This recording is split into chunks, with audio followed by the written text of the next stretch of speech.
கத்திரிக்காய் கூட்டு செய்யும் முறை.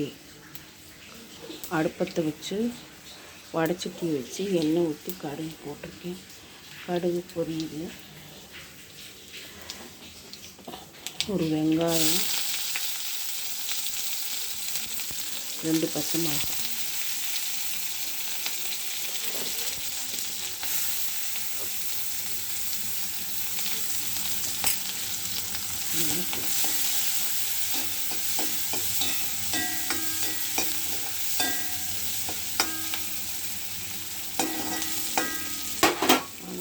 தக்காளி, 4 தக்காளி கட் பண்ணிட்டு, ஒரு வெங்காயம், 4 தக்காளி,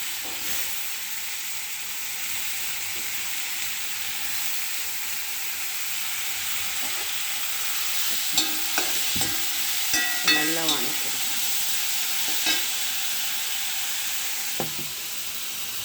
6 கத்திரிக்காய் கட் பண்ணி தண்ணியில் போட்டிருக்கேன். தக்காளி வணங்கினது கத்திரிக்காயை போட்டு நல்லா கிளறி விடும்.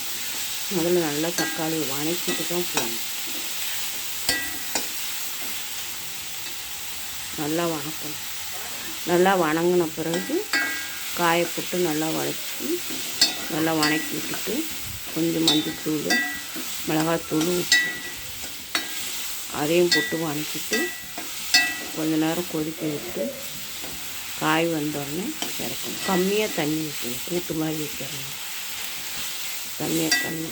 தண்ணி கம்மியாக வச்சு இறக்கணும்னா கத்திரிக்காய் கூட்டு 10 நிமிஷத்தில் ரெடி. எல்லாம் கட் பண்ணி ரெடியாக வச்சுட்டோன்னா 10 நிமிஷத்தில் சீக்கிரமாக செய்யலாம்.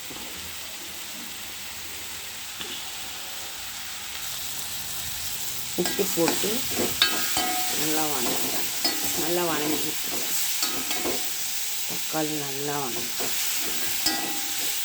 முழுப்பாக இல்லாமல் நல்லா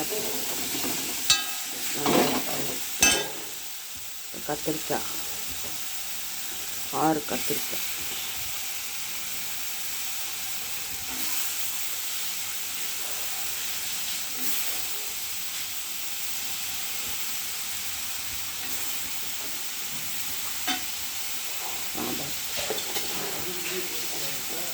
மஞ்சள் இதையும் நல்லா வணக்கிட்டு தேவையான தண்ணி ஊற்றி வேக வச்சு இறக்கணும். கத்திரிக்காய் ஊற்றி 10 நிமிஷத்தில் தோசை, இட்லி, சாதம், சப்பாத்தி எல்லாத்துக்குமே சாப்பிடலாம். சாதத்துக்கு அப்படியே வச்சுக்கலாம். தோசை, இட்லிக்கு வேணால் நீங்கள் மத்து போட்டு ஒரு கடைக்கார வச்சுக்கலாம். கரண்டி வச்சு அப்படி மசிச்சு வச்சுக்கிட்டிங்கன்னா முழுசாக இருக்காது. தோசை, இட்லிக்கு மசிச்சுக்கணும். மத்து வச்சு சாப்பாட்டுக்கு அப்படியே வச்சு சாப்பிட்டு நல்லா வணக்கி விட்டாச்சு. இப்போ தேவையான அளவு தண்ணி,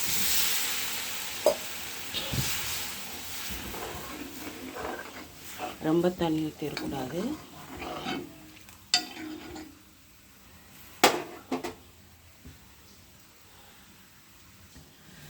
ஒரு லிட்டர் தண்ணி ஊற்றிருக்கேன். அளவு தெரியணுங்கிறக்காக சொல்கிறேன். 200 பிடிக்கும்.